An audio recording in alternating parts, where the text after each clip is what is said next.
Doctor हर्ष भी हम लोगों के बीच आए हैं, आपका भी बहुत स्वागत। और लोक पहल मंच के अनन्य सहयोगी हैं और युवा अर्थशास्त्री हैं, इलाहाबाद विश्वविद्यालय में अर्थशास्त्र के सहायक प्रोफेसर हैं।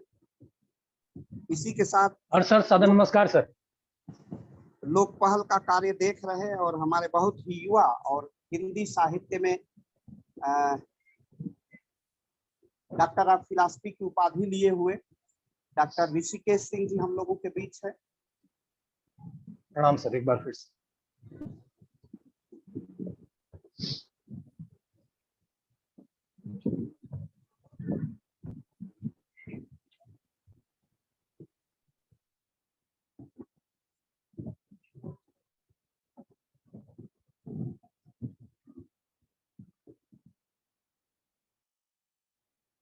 जाहिदुल भाई कुछ मिनट की प्रतीक्षा के बाद हम कार्यक्रम को आरंभ करेंगे।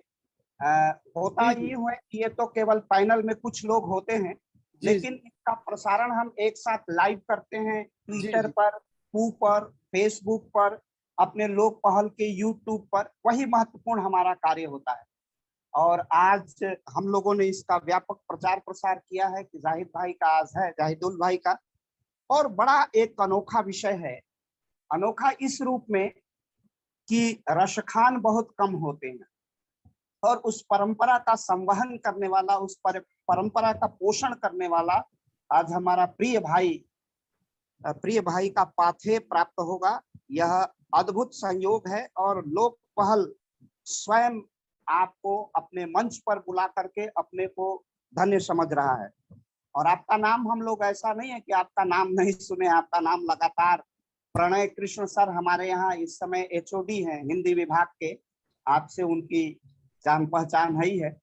वैचारिक रूप से आप एक दूसरे के विपरीत भले रहे हों, लेकिन भातृत्व में एक दूसरे के बहुत करीब आप लोग हैं। जी जी, हम लोग सुपर सीनियर है जी। हाँ बिल्कुल सुपर सीनियर है और आप उनको भली प्रकार जानते हैं और जो आपके अध्ययन का विषय है उससे जुड़े हुए भी हैं। पलाश अभी जुड़े कि नहीं ऋषि जी? पलाश भी आ गए हैं, पलाश जी दिखाई नहीं दे रहे हैं। हाँ पलाश आ गए हैं जी सर, पलाश सर जुड़ चुके हैं सर। ये पलाश की अद्भुत सर्वव्यापक अद्भुत और ये समन्वय की सामर्थ्य है असम के इस वसुंधरा से आने वाले इस पुत्र का, कि आज एक असम के पुत्र को हम लोगों के बीच लेके आए हैं। इसका सारा श्रेय जाहिदुल दीवान साहब जो हम लोगों के बीच हैं उसका श्रेय पलाश को जाता है। और पलाश मेरे अत्यंत प्रिय अनुज हैं, बहुत प्रिय हैं और पलाश लगातार हमसे जुड़े रहते हैं, राष्ट्रीय भावधारा के सशक्त हस्ताक्षर हैं।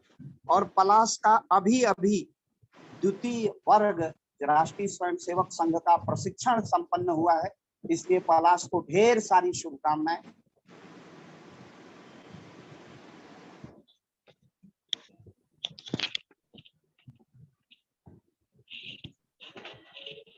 अब हम लोग धीरे धीरे अपने पैनल में लोग जुड़ रहे हैं और असली काम तो हमारा सीधे लाइव प्रसारण का है। तो मैं शुरू करता हूं कार्यक्रम।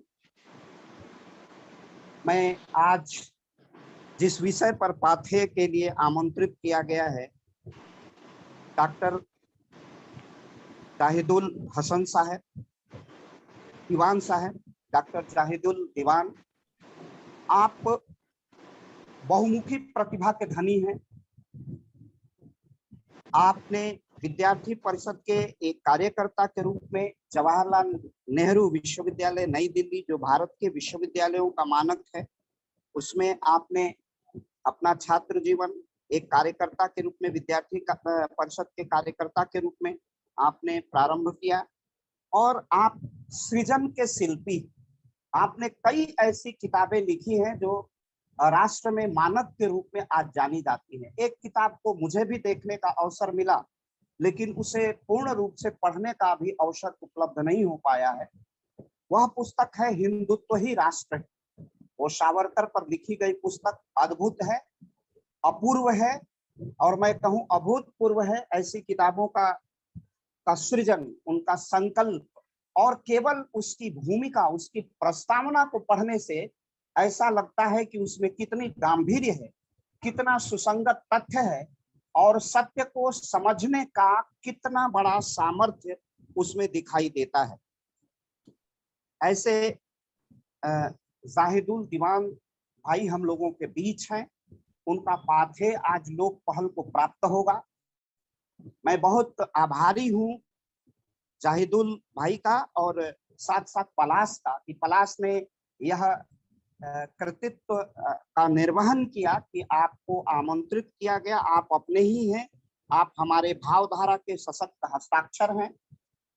इसी तरह आपकी बहुत किताबें हैं, बहुत सारी किताबें हैं। उन किताबों की संगणना अगर की जाए तो उसमें महत्वपूर्ण किताबें हैं जो हिंदी साहित्य पर खुद लिखी गई हैं, जिनका विषय है, जिसमें अनेक लोगों का संयोजन है आपके साथ। वैसी किताबें जैसे विविध भाषा विमर्श, हिंदी प्रवासी साहित्य में स्वदेश, प्रवासी साहित्य और भारतीय संस्कृति, अनुवाद और तुलनात्मक अध्ययन, एक भारतीय दृष्टि, अनेक पुस्तकें हैं। लोक परंपरा और भारतीय संस्कृति, साहित्य संस्कृति का नया दौर, नागार्जुन के दिल्ली में, ये व्यक्तित्व की विशालता को परिभाषित करती हैं। और व्यक्तित्व की विशालता इसी के साथ नहीं जुड़ती और बढ़ती, उसका एक अद्भुत छोर है। वह अद्भुत छोर है भारतीयता की परख करना, सांस्कृतिक अवधारणाओं को का प्रस्फुटन करना, सांस्कृतिक स्रोतों की खोज करना और संस्कृति के मूल आधार जिसमें भारतीयता स्पंदित होती है उसे पुनः रेखांकित करना और परिभाषित करना, यह जाहिदुल दीवान के ही बुद्धि सामर्थ्य का विषय हो सकता है। जाहिदुल भाई के लिए मैं बता दूं कि यह लोक पहल राष्ट्रीय स्वयंसेवक संघ के वरिष्ठ स्वयंसेवक, जिनकी संघ आयु बहुत लंबी है, उन्हीं की परिकल्पना है। पूज्य योगी आदित्यनाथ जी के कार्यों को, उनके संस्कृत निष्ठ कार्यों के, उनके प्रशासनिक कार्यों के, उनके लोक मंगल के कार्यों को, जन कल्याणकारी कार्यों को लोगों तक पहुंचाना इस लोक पहल का उद्देश्य है। जाहिदुल भाई मैं बताऊं, जब चुनाव का दौर था तो हम तटस्थ दृष्टि से लोक पहल के कार्यक्रम करते थे और इसे पूरी तरह जनता तक संप्रेषित करने का प्रयास करते थे। लोक पहल का एक अन्य उद्देश्य है जन समस्याओं को सत्ता प्रतिष्ठान की ओर उन्मुख करना और एक सेतु का कार्य करना, कि जनता और लोक पहल एक बीच में सेतु का लोक पहल काम करता है। जन समस्याओं को हम सत्ता प्रतिष्ठान में प्रेषित करते हैं, प्रतिस्थापित करने का पूरा प्रयास करते हैं। ये हमारा लोक पहल है। इसके अध्यक्ष BL आर्या साहब, जो इलाहाबाद विश्वविद्यालय के पूर्व कुलपति हैं, डॉक्टर BL आर्या। इसके संयोजक डॉक्टर BK सिंह प्रयाग विश्वविद्यालय से हैं। इसके मीडिया प्रभार और बहुत दृढ़ स्तंभ के रूप में, वैचारिक वितान के रूप में जो बड़ा प्रकाश स्तंभ है वो है डॉक्टर आलोक चौहान, जो मेरठ के अभियांत्रिकी कॉलेज के निदेशक हैं। डॉक्टर संतोष कुमार सिंह, जो BHU के आयुर्विज्ञान संस्थान के वरिष्ठ वैज्ञानिक हैं। डॉक्टर अविनाश पार्थीरकर सर, जो वीर बहादुर सिंह पूर्वांचल विश्वविद्यालय जौनपुर में प्रबंधन के प्रोफेसर हैं। इसके संरक्षक मंडल में उत्तर प्रदेश सरकार के पूर्व उच्च शिक्षा मंत्री और गन्ना मंत्री प्रोफेसर नरेंद्र कुमार सिंह गौर,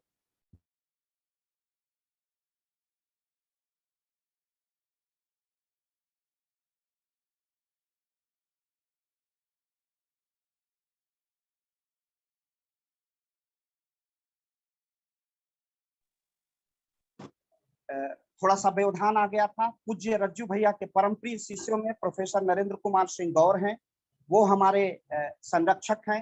प्रोफेसर गिरीश त्रिपाठी, जो काशी हिंदू विश्वविद्यालय वाराणसी के पूर्व कुलपति हैं, वो इस संरक्षक मंडल में हैं। संरक्षक मंडल में अन्य बड़े ख्यातिलब्ध स्वनामधन्य लोग सम्मिलित हैं।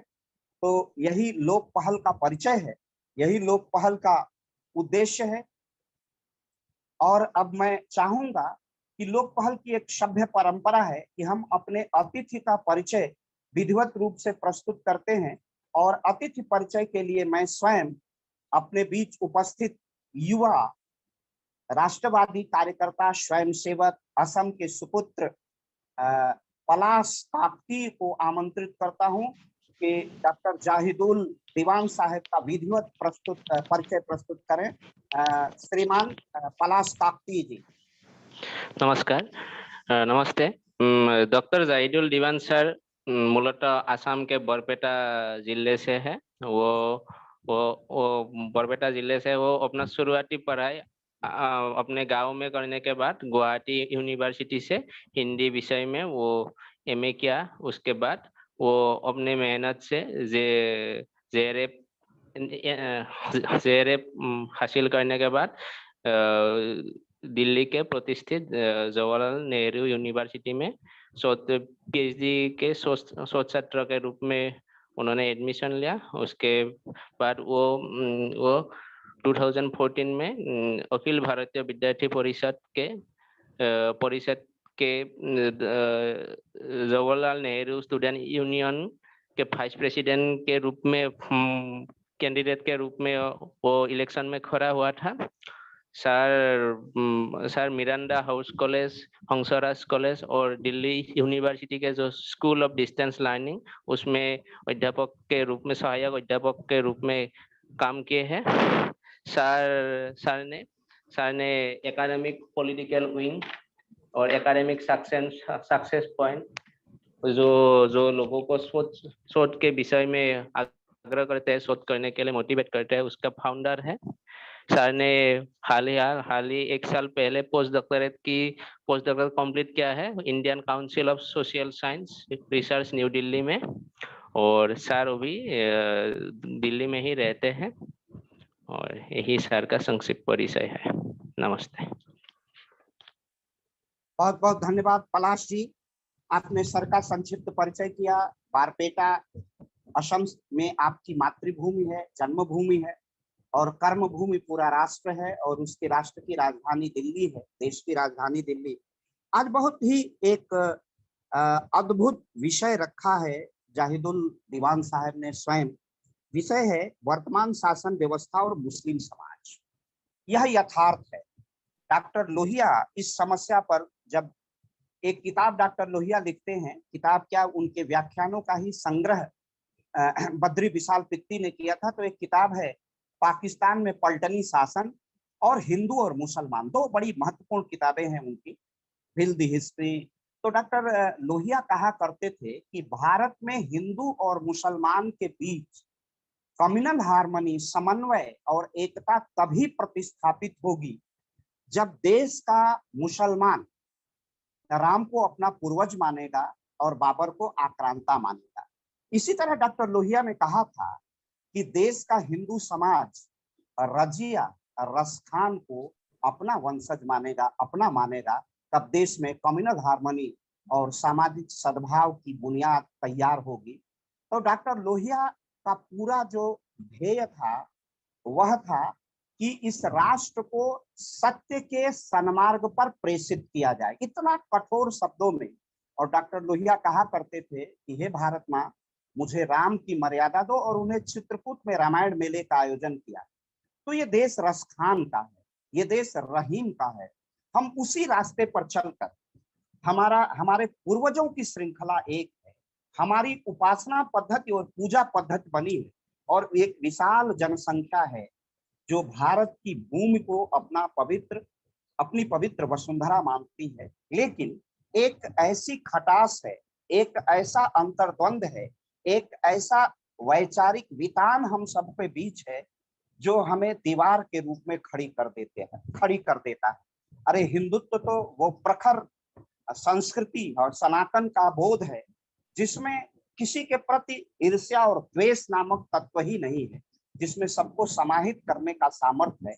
ऐसे ही विषय पर आज पाथेय के लिए हम सबके बीच आमंत्रित किया गया है अद्भुत वक्ता, राष्ट्र के प्रखर राष्ट्रवादी भावधारा के सशक्त हस्ताक्षर, देश के मानक विश्वविद्यालय में जेएनयू के कार्यकर्ता और उपाध्यक्ष का चुनाव लड़ चुके ऐसे हमारे जाहिदुल दीवान साहब हैं, जिनका पाथेय प्राप्त होगा। मैं बड़ी विनम्रता से आज उनको पाथेय के लिए सादर आमंत्रित करता हूं। डॉक्टर जाहिदुल दीवान।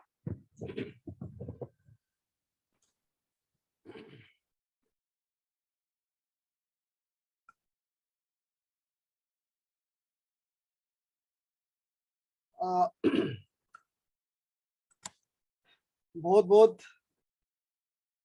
इसको वो करेंगे क्या सर? अखिलेश सर, क्या इसको स्लो मोड में किया जाएगा मेरा मेरा वीडियो, या ऐसे ही चलेगा?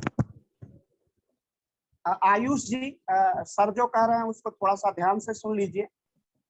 वीडियो को स्लो मोड में ही चलेगा सर, उसकी तो एक पद्धति है, उसी तरह चलेगी। आपका पूरे दर्शकों के बीच में आपकी वीडियो बहुत अच्छे ढंग से जा रही है। आप आराम से बोलिए और अपने समय का पूरा सदुपयोग करिए। आपकी वीडियो बहुत स्पष्ट और स्लो मोड में बहुत अच्छी आ रही है, अच्छा आ रहा है। जी जी जी जी। बहुत बहुत बहुत बहुत धन्यवाद लोक पहल, आदरणीय बड़े भाई अखिलेश त्रिपाठी जी, और प्यारे छोटे भाई पलाश जो कि मेरे ही क्षेत्र से आते हैं। और लोक पहल के ये जो आयोजन है, ये जो तरह से जो ये प्रकरण है, इसके पूरे तंत्र के साथ जुड़े हुए मेरे जितने भी भाई बहन है, मैं सबको सादर प्रणाम करता हूँ। और उसके साथ फेसबुक एवं अन्य सोशल मीडिया साइट्स में जो हमें लाइव देखने वाले हैं, उनको भी मैं सादर प्रणाम करता हूँ और धन्यवाद ज्ञापन करता हूँ कि आप लोग मेरे जैसे एक तुच्छ व्यक्ति के कुछ चंद शब्द सुनने के लिए आप लोग आए, जुड़े, और उसमें बाद में कुछ मत भी अपना रखेंगे। इंसान है, उसमें सही गलत होता है। पिछले कुछ समय तक जो हमने सुना, मेरे बारे में जो कुछ भी कहा गया, एक्चुअली मैं विनम्रता से कहना चाहूँगा कि मैं उस योग्य नहीं हूँ। मैं एक बहुत ही छोटा सा कार्यकर्ता हूँ और देश के लिए, समाज के लिए कुछ करने का प्रयास करता हूँ। हमेशा ये प्रयास रहता है, हमेशा कुछ ना कुछ नया, जो चीज़ नहीं किया गया, लोगों का ध्यान जिस तरफ ज़्यादा आकर्षित नहीं हुआ, इसी दिशा में काम करने का प्रयास करता हूँ। लेकिन मैं ऐसा ना तो कोई एक प्रखर वक्ता हूँ और ना ही एकेडमिशियन हूँ, और ना ही मेरा वैसा कोई विशेष गुण है जिसके वजह से मैं इतने तारीफ का हकदार हूँ।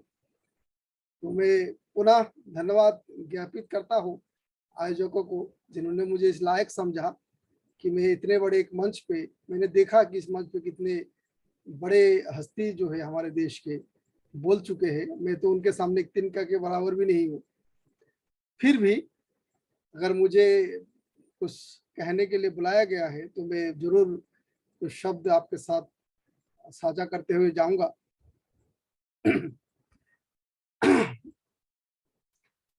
जैसे कि हम सभी जानते हैं, अच्छा, माननीय अखिलेश जी सर, आपसे ये जानना चाहूंगा कि समय कितना है, कितना समय? जाहिद भाई आप बोलिए, आपके लिए कोई समय सीमा नहीं है, आप अपना वक्तव्य पूरा करिए, यही आपका समय। जी जी जी, बहुत बहुत शुक्रिया। मैं कोशिश करूंगा बहुत संक्षिप्त में अपनी बात रखूं, क्योंकि देश के नागरिक होने के नाते आप सभी जानते ही है कि हमारे देश में क्या कुछ चल रहा है। हाँ, लेकिन एक जरूरी बात से मैं शुरू करना चाहूंगा कि जो भाषण है, जो हम लिखते हैं, पढ़ते हैं, जो कहते हैं और जो भाषण देते हैं, अधिकांश लोग कई बार तैयारी करके उनको जाना पड़ता है, कई बार उनको लिख के लेके जाना पड़ता है और तथ्य पेश करना पड़ता है। और एक दूसरी स्थिति ये होती है कि जब एक व्यक्ति का जीवन ही भाषण बन जाए, एक व्यक्ति का जीवन ही जब पूरी तरह भाषण बन जाए, उसके हर एक चीज जब भाषण का हिस्सा हो जाए, तो उसको फिर तैयारी की कोई जरूरत नहीं पड़ती है, ना ही उसको कुछ लिखने की जरूरत पड़ती है, और ना ही उसको कोई तथ्य पेश करने की जरूरत पड़ती है। मैं वैसे ही एक व्यक्ति हूँ जिसका एक संपूर्ण जीवन ही एक भाषण है। मैं ये कोई बड़प्पन नहीं है, या मैं ये नहीं कह रहा हूँ कि मैं बहुत बड़ा आदमी हूँ, बहुत महत्वपूर्ण व्यक्ति हूँ, राष्ट्रीय महत्व रखता हूँ, ऐसा कुछ नहीं कहने वाला। मेरे ऐसा कोई आशय नहीं है, लेकिन मैं बस इसको कहने के पीछे जो मेरा आशय है वो ये है, जो मेरे परिचय में कहा गया है कि मैं असम के बरपेटा जिले से हूँ।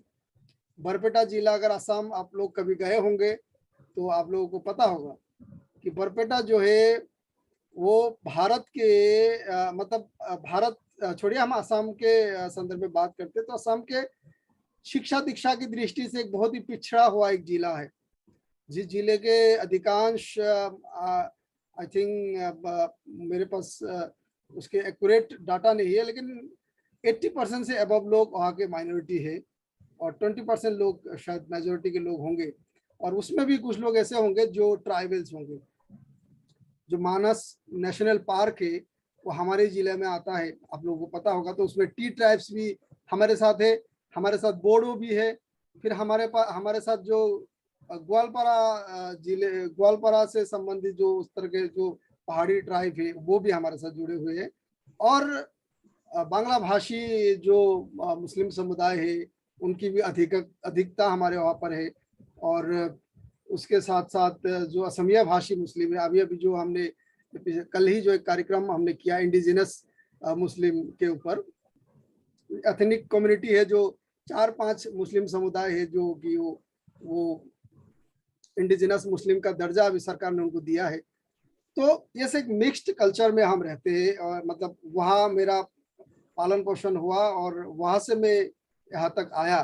तो जो ये यात्रा है, जो शुरुआत है, शुरुआत में ही बहुत सारे चीज़ों का हमने फेस किया है, और जो राष्ट्रवाद कैसे एक व्यक्ति जो बरपेटा से उठकर सीधा जिससे जब जेएनयू आता है और वो बिना कुछ सोचे समझे वो अखिल भारतीय विद्यार्थी परिषद में वो शामिल हो जाता है, अखिल भारतीय विद्यार्थी परिषद का चुनाव लड़ता है, अखिल भारतीय विद्यार्थी परिषद की ओर से तमाम मीडिया में बयान देता है, without any training, without any preparation, कोई प्रिपरेशन नहीं, कुछ नहीं, मीडिया के लोग आ रहे हैं, उनको मैं बोले जा रहा हूँ, और एक एक शब्द अक्षरश जो मैं बोल रहा हूँ उसको मीडिया में छापे जा रहे हैं, उसकी कोई ट्रेनिंग नहीं थी, और सीधा जो है। तो ये जो ऐसे ये संभव कैसे हुआ, कैसे मेरे अंदर आज सवाल उठता है कि जो मुस्लिम है आज भी है, ये मैं ये नहीं कह रहा हूँ कि धारणा नहीं बदली है, धारणा बदली है, लेकिन आज भी ये है कि कोई भी मुसलमान समुदाय के व्यक्ति अगर प्रत्यक्ष अपने आप को आरएसएस, राष्ट्रीय स्वयंसेवक संघ, विद्यार्थी परिषद जैसे राष्ट्रवादी संगठन के साथ खुद को जुड़ा हुआ कहता है, तो सवाल किया जाता है, अरे आखिर वहां क्यों, आप एनएसयूआई में क्यों नहीं, कांग्रेस में क्यों नहीं, सपा में क्यों नहीं, बसपा में क्यों नहीं, आरजेडी में क्यों नहीं, why in the BJP, why in the RSS के साथ क्यों, ये सवाल पूछा जाता है। तो मुझसे भी पूछा जाता था उस समय कि ऐसा क्यों, क्योंकि मैं उस समय जवाहरलाल नेहरू विश्वविद्यालय में मैं एक हॉस्टल का प्रेसिडेंट था, अध्यक्ष था, तो काफी विरोध हुआ मेरा कि क्यों आपने वो ज्वाइन किया, मतलब आपको ऐसा नहीं करना चाहिए, आप तो एजेंट हो गए हैं, और कुछ शब्द जो सस्ते शब्द इस्तेमाल अक्सर राजनीति में किया जाता है कि दलाल हो गए हैं, ये बात हमने बहुत सुना है ऐसे शब्द। लेकिन ऐसा क्यों हमारे सामने ऐसा अवसर जैसे ही मुझे मिला, और वैसे ही मुझे क्यों लगा कि मुझे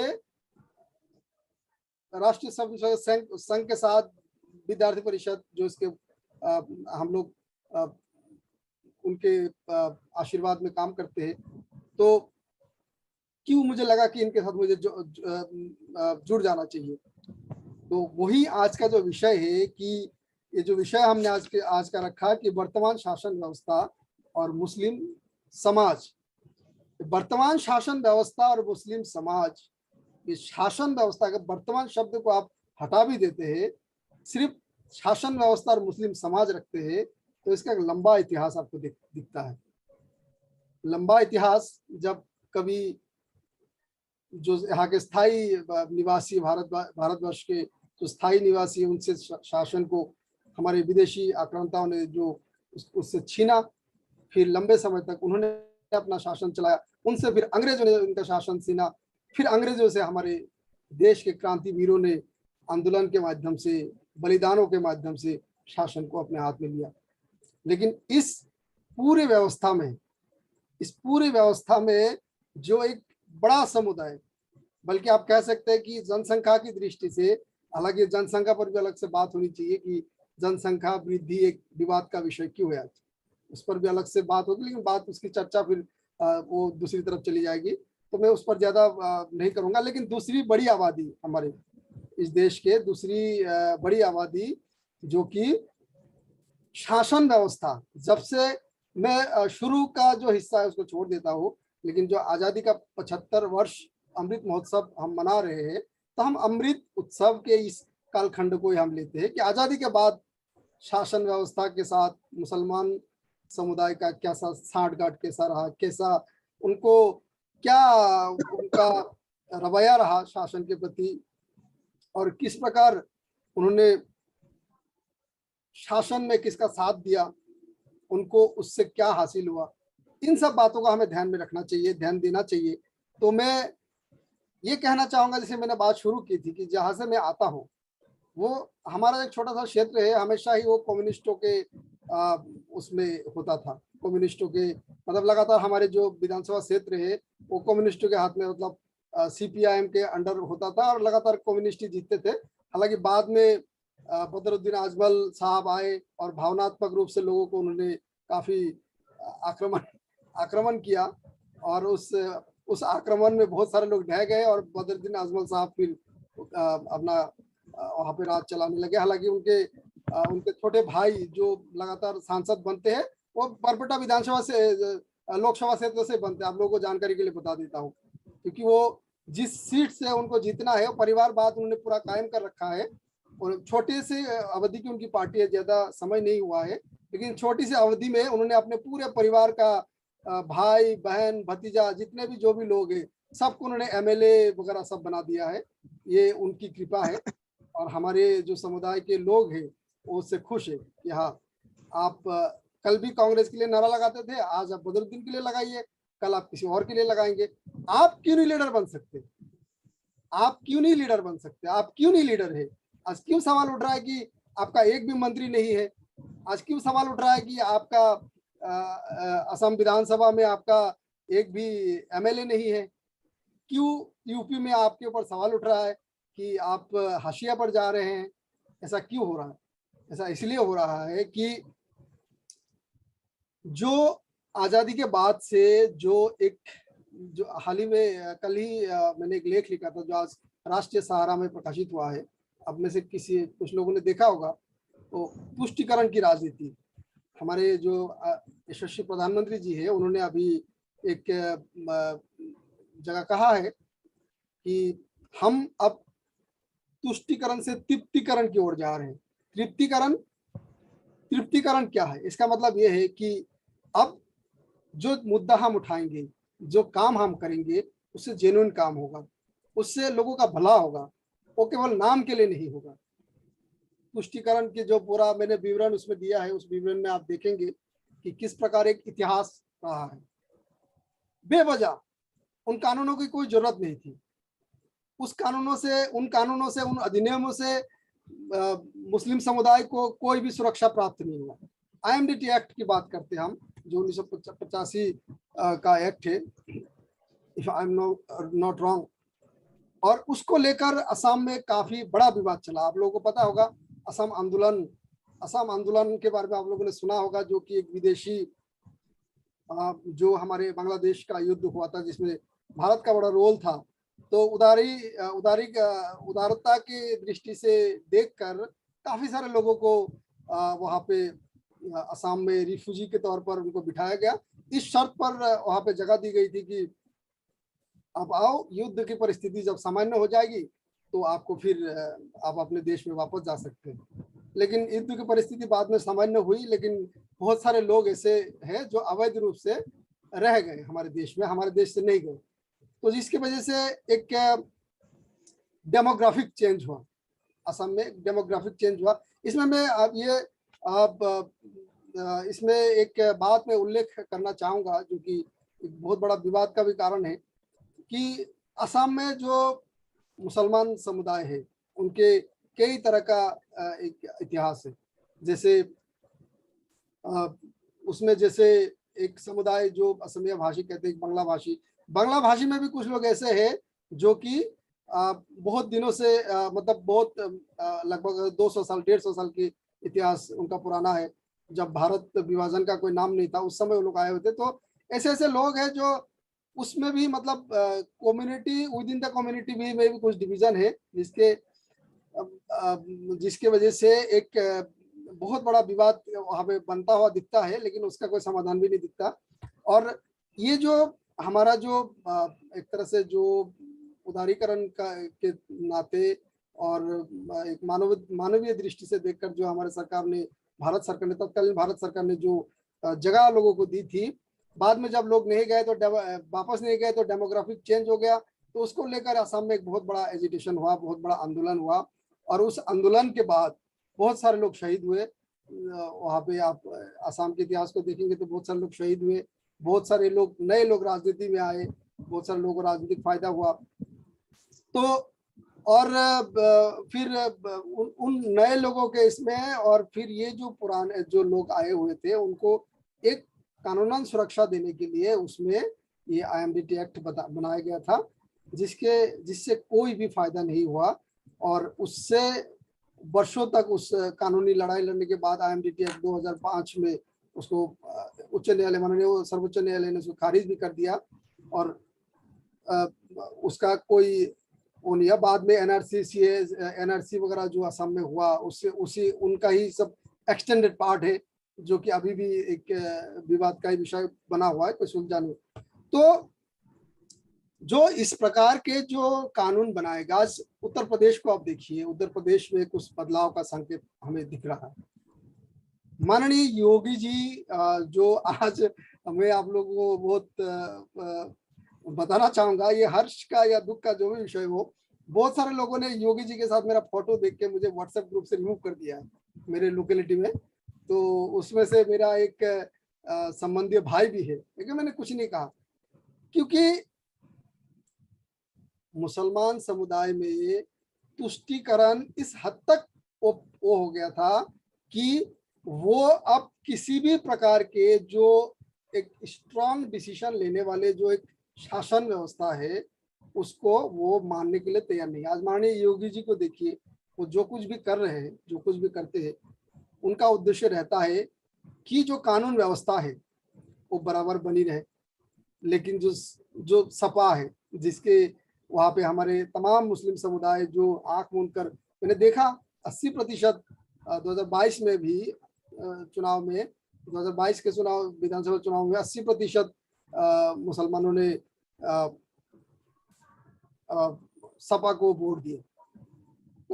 तो और 20 हालांकि उसमें है बहुत सारे लोग हैं जो भाजपा के साथ भी मतलब भाजपा के साथ भी खड़े हो रहे, तो लेकिन ये स्थिति है। तो उसमें अब ऐसा क्या हुआ कि योगी जी को अचानक से लोग नापसंद करने लगे। योगी जी के बारे में मतलब इधर उधर के जो हिंदुत्व वाली छवि को जोड़कर इस तरह से उनको बदनाम करने की कोशिश की जाने लगी।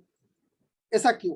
ऐसा इसलिए क्योंकि योगी जी चाहते कानून व्यवस्था है, योगी जी चाहते कि भ्रष्टाचार मिट जाए, योगी जी चाहते हैं कि मुस्लिम महिलाओं को अधिकार दिया जाए, योगी जी चाहते हैं कि मुस्लिम जो हमारी बहनें हैं उसको शिक्षा प्राप्त हो, योगी जी चाहते हैं कि मुसलमान बच्चे पढ़े, उच्च शिक्षित बने, देश के प्रति जो राष्ट्र प्रेम है उसके मन में वो जागृत हो।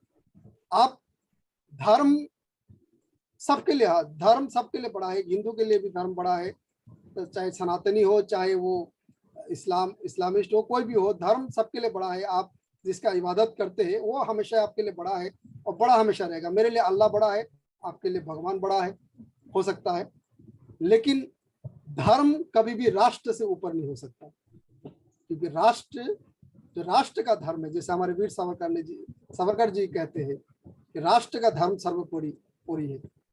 राष्ट्र को ऊपर, राष्ट्र के को दूसरे नंबर पे रखकर अगर पहले नंबर पे आप किसी चीज को आप रख रहे हैं तो इसका मतलब ये है कि आप राष्ट्रवादी नहीं है, राष्ट्रप्रेमी। तो ये अक्सर ये सवाल उठाया जाता है कि राष्ट्रवाद की परिभाषा क्या है। आप कहते हैं कि जो हिंदुत्व है और जो हिंदुत्व को मानने वाले होते हैं वही राष्ट्रवादी होते हैं। ऐसा नहीं है। इस्लाम को मानने वाले भी राष्ट्रवादी हो सकते हैं। ऐसा नहीं कि इतिहास में ऐसा नाम नहीं है। हमारे कई लोग हैं, अब्दुल कलाम साहब है। अब्दुल कलाम साहब आज हम सबके लिए आदर्श है। आज मैंने देखा अब हमारे अखिल भारतीय विद्यार्थी परिषद के बड़े बड़े हमारे जो अग्रज कार्यकर्ता है उनके विवेकानंद जी के बराबर में वो कलाम साहब को रखते हैं। मैंने कई बार देखा है। हालांकि विवेकानंद जी का कद कलाम जी के कद में कोई तुलना नहीं है, लेकिन मैंने देखा हमारे आदर्श है। भगत सिंह जी को जैसे हम रखते हैं तो वैसे ही हमारे आदर्श है। तो वैसे आदर्श व्यक्ति हमारे इसमें है। खाली कलाम साहब का नाम अभी मैं ले रहा हूँ, लेकिन इतिहास में अगर देखा जाए मुस्लिम राष्ट्रवाद राष्ट्र के रूप में जो मुस्लिम लोगों का है उसमें हिंदू लोग तो बहुत बाद में आए अपने राष्ट्रवाद को लेकर। 1925 में शुरू हुआ, आप समझ लीजिए, कहना शुरू कर दिया कि हिंदू राष्ट्र अलग, लेकिन उससे पहले ही 1906 में ही शुरू हो गया था इस्लाम का। अब इतिहास देखिए, इस्लामी जो हमारे राष्ट्रवादी है जिसको जिन्ना जी लीड करते थे, 1906 में ही गठन हो गया था उसका। और इधर 1925 में आकर हमारे जो राष्ट्रवादी का दूसरी जो धारा है उसकी शुरुआत होती है।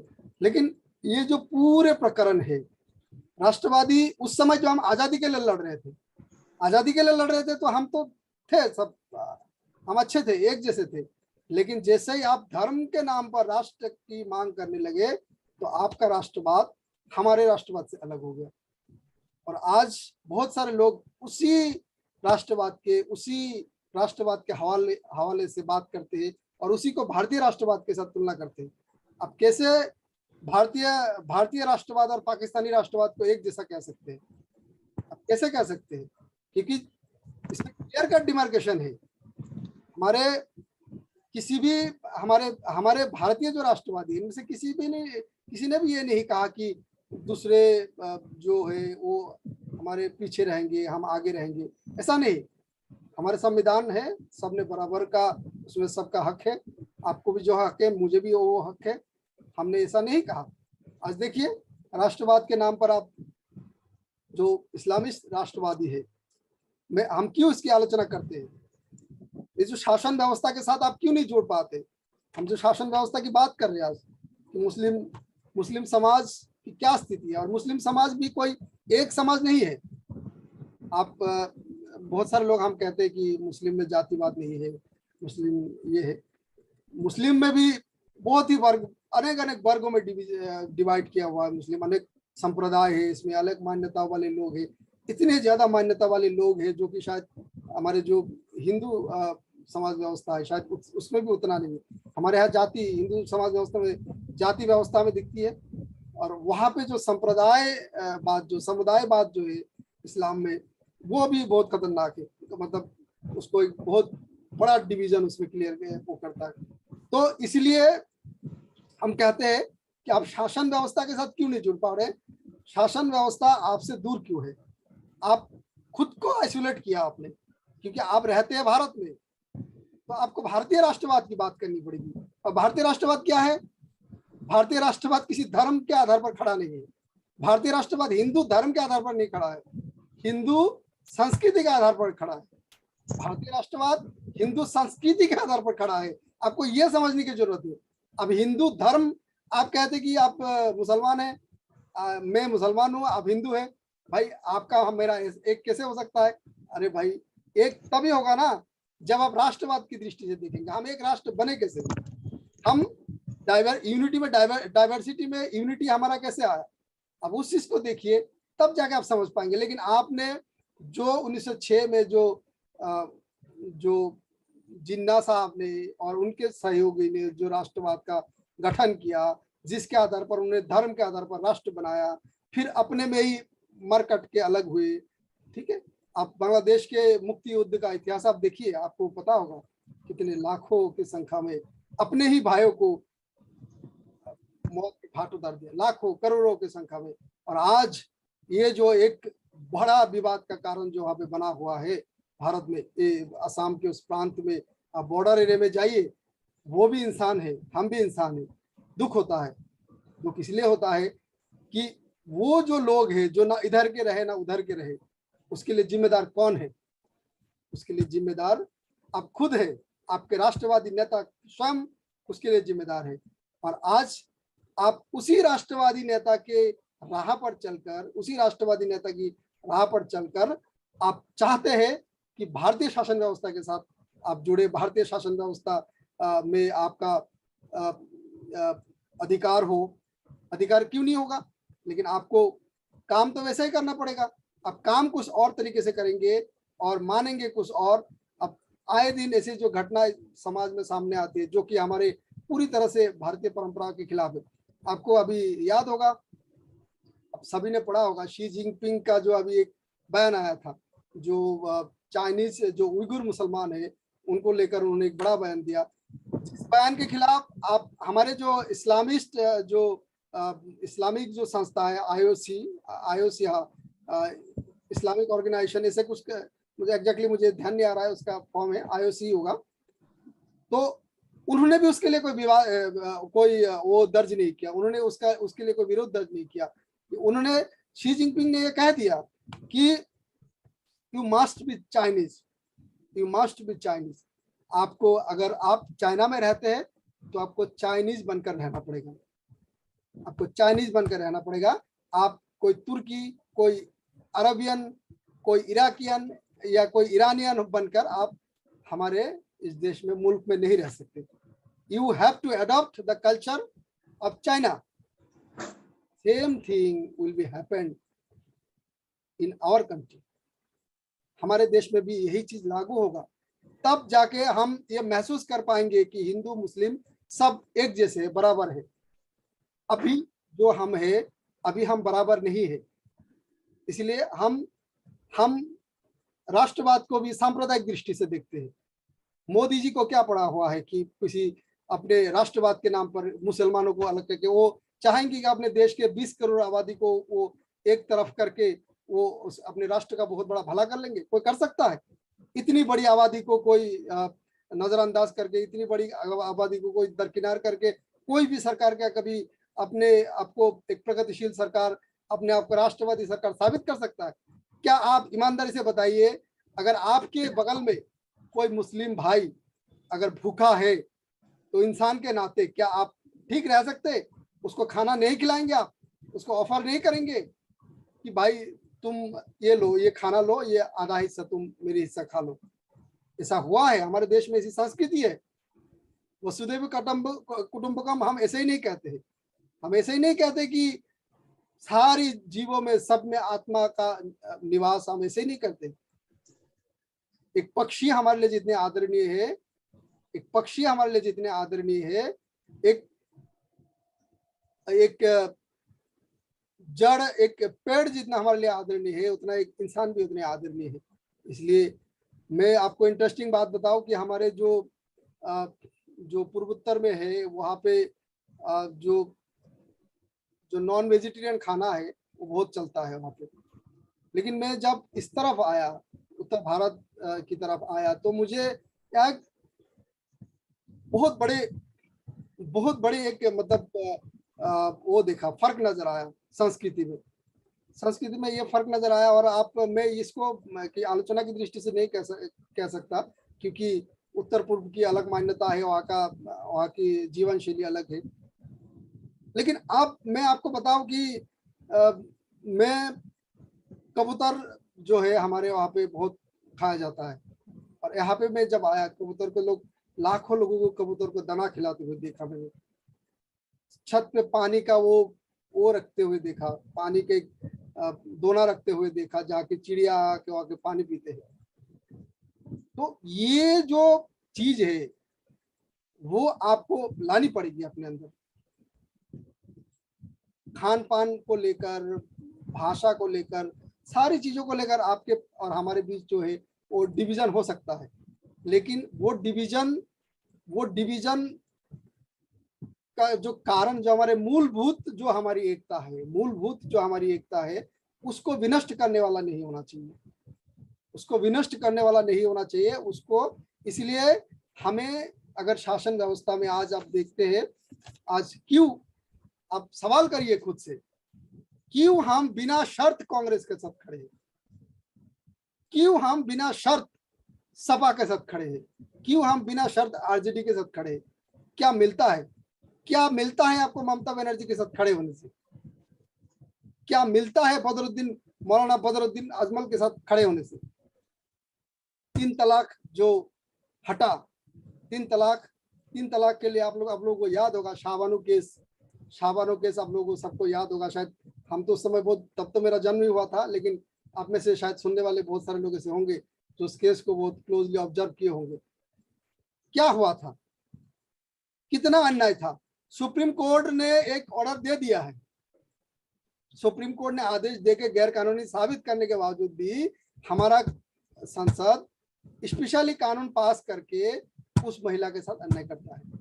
लेकिन वर्तमान सरकार उस अन्याय के खिलाफ खड़ी होती है और महिलाओं को न्याय दिलाते हैं। क्या इसके लिए आप मोदी जी का या योगी जी का विरोध करेंगे? क्या इसके लिए आप विरोध करेंगे? क्या इसके लिए आप विरोध करेंगे कि कश्मीर से 370 हट गया? कश्मीर से जब 370 नहीं हटा तो हटने के बाद आपको क्या नुकसान हुआ, और जब नहीं हटा था तो आपको क्या फायदा हो रहा था? आप चिंता करिए। जो विरोध करते हैं, विरोध करिए, आपका गणतांत्रिक अधिकार है। डेमोक्रेसी में सबका अधिकार है, विरोध करना सबका अधिकार है, आप करिए विरोध। लेकिन उस विरोध का आधार क्या है? क्या है विरोध का आपका आधार? है? आप शाहीन बाग करते हैं, यहाँ पे आप देखते कि सीए एनआरसी। अरे भाई, जब आप इस देश के नागरिक हैं तो आपको सीए एनआरसी जैसे कानून से क्या आपको डर है?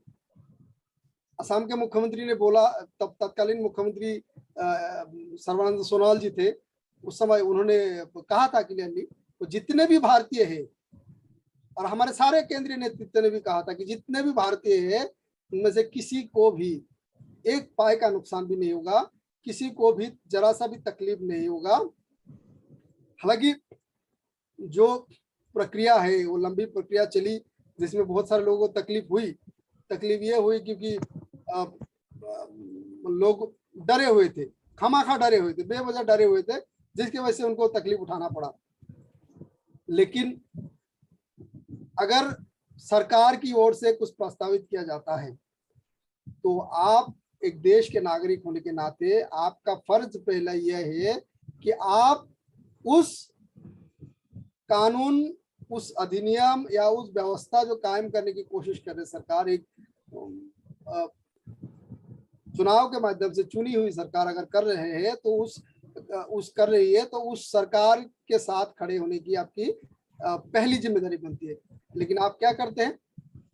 ना कोई सोचा, ना कोई समझा, ना आगे ना पीछे, खाली देखा कि भाजपा है, अच्छा भाजपा है तो उसमें आरएसएस है तो हमें विरोध करना है।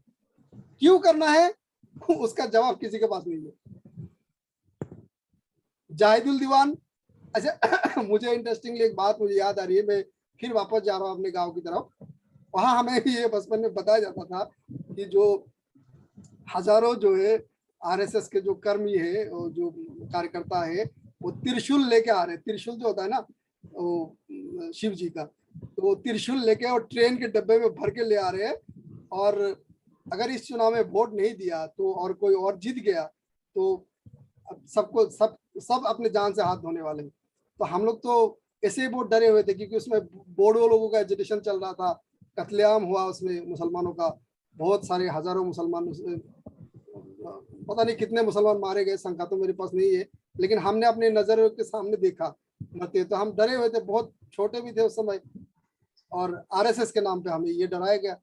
और मैं आपको बताऊं कि दिल्ली आने तक मैं आरएसएस से डरता था। मेरे मन में डर था कि सही में कहीं मुझे कहीं मार ना दे, और मैं फिर हमेशा जहां भी जाता था मैं अपना एक ऐसा क्लू छोड़ के जाता था कि अगर मैं मर भी जाऊं तो मुझे, मेरे घर वाले मुझे सर्च कर सकते कि मेरी बॉडी कहाँ है। इतना इतना डर एक व्यक्ति के अंदर अगर फैला दिया जाएगा। आज हिजाब के खिलाफ हमारी बहनें, मैं धर्म के ऊपर कुछ भी टिप्पणी नहीं करना चाहता क्योंकि मैं उसका कोई एक्सपर्ट भी नहीं हूँ और मैं कभी दावा भी नहीं करता और मैं बोलना भी नहीं चाहता, लेकिन मैं सिर्फ इतना संकेत करना चाहता हूँ कि मैंने अपने घर में बोला, अपने लोकेलिटी में बोला कि मेरे परिवार में कोई भी हिजाब नहीं पहनेगा। नहीं इसलिए पहनेगा क्योंकि मुझे अपने आइडेंटिटी से प्यार है, मुझे अपने चेहरे से प्यार है, क्योंकि भगवान ईश्वर अल्लाह ने हमें जो दिया है, हमारा चेहरा ही दिया है। शरीर तो सब एक ही है, शरीर तो सबका एक ही है, सिर्फ चेहरा ही है जो हमें अलग करता है। और हमें अगर वो चेहरा ही देखने को नहीं मिलेगा तो हमारी आइडेंटिटी जिंदगी भर के लिए छुपाई जाएगी। लेकिन आप इस चीज को किसी जो बचपन से इस का जो प्रैक्टिस करके आप करते हुए आ रहे हैं, आप उसको नहीं समझा सकते। आप उसको नहीं समझा सकते कि ये बुरी बात है, ये मतलब बुरी नहीं, मतलब आपको ये भी कोशिश करनी चाहिए, ये आप नहीं समझा सकते। अगर आप समझाने के लिए जाएंगे तो हो सकता है आप कौम के लिए गद्दार साबित हो जाए, हो सकता है आपके जान पर आफत आ जाए, तो ये सब नहीं। लेकिन आप ये सोचिए कि जड़ कहाँ है। आप किसी को इतने जड़ से जब डराएंगे, इतने बचपन से जब उसके दिमाग में कुछ डाल देंगे, आपको एकदम बचपन से जब आपका बुद्धि का विकास हो रहा होता है, उसी समय आपके दिमाग में अगर डाल दिया गया कि भाई ये बहुत मतलब कांग्रेस मतलब Muslim is equal to Congress, अगर भारत में रहना है तो कांग्रेस के साथ रहना है, अगर कांग्रेस के साथ नहीं दोगे तो ये बीजेपी वाले और ये जो आरएसएस वाले हैं एक दिन आपको उखाड़ के इस देश से बाहर कर देंगे। लेकिन देश से बाहर करेंगे कहाँ? आप पूज्य सरसंघ चालक मोहन भागवत जी के भाषण सुनते होंगे, उन्होंने बहुत बार कहा है हम इसी देश में जन्मे हैं, हम सभी भारतीय हैं, हमारा डीएनए एक है। पंथ मत अलग हो सकता है, पूजा पद्धति अलग हो सकती है, इबादत का तरीका अलग हो सकता है, लेकिन हम इसी देश के हैं। आज मैं आपको बता दूं कि मेरे जो प्रैक्टिस है, जो मैं धर्म छोड़िए, मैं नमाज पढ़ता हूँ, मैं वो हमारा जो इस्लाम के आधार पर जो हमारे नियम है उसके आधार पर हम पढ़ते हैं, लेकिन जो कल्चर है, वे ऑफ लिविंग है। जब मैं शोध कर रहा था, शोध के दौरान, हालांकि मेरा ये सौभाग्य है कि मुझे शिक्षा की दिशा में काफ़ी आगे तक काम करने का मौका मिला, मैंने पोस्ट डॉक्टरेट तक किया है, तो मैंने कई बार गहन शोध मुझे करने का मौका मिला मुझे।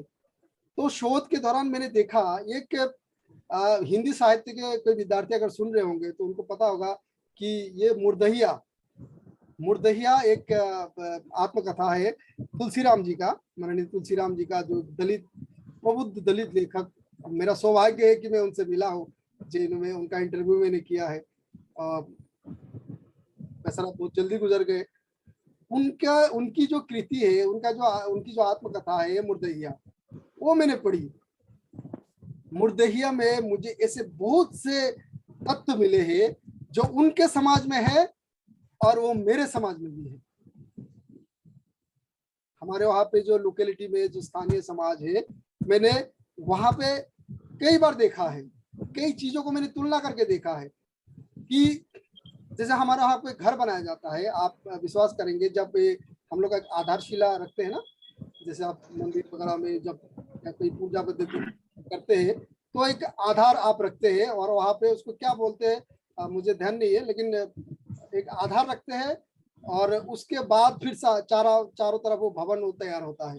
ठीक है, तो उस आधारशिला के समय क्या होता है कि जो वो घास की पत्तियां, धान, 2-4 धान के वो दाने, और फिर कुछ शालू का कपड़ा बोलते हैं उसको, शालू मतलब लाल कपड़े, ठीक है, और हल्दी, और फिर इसी तरह से अगरबत्ती, ये सारी चीजें ना ऐसा बना दिया जाता है माहौल। मैं दूर से देखता हूँ उसको, और मैं, क्योंकि मुझे मालूम है कि ये मैंने कहीं और भी देखा है, कहाँ देखा वो मुझे मालूम है, और मैं वहां भी देखता हूँ, तो मुझे हंसी आती है कि भाई ये कहाँ से आया, ये कौन सा वहां पे ईरान में या तुर्क में या कहीं भी वहाँ पे ये होगा।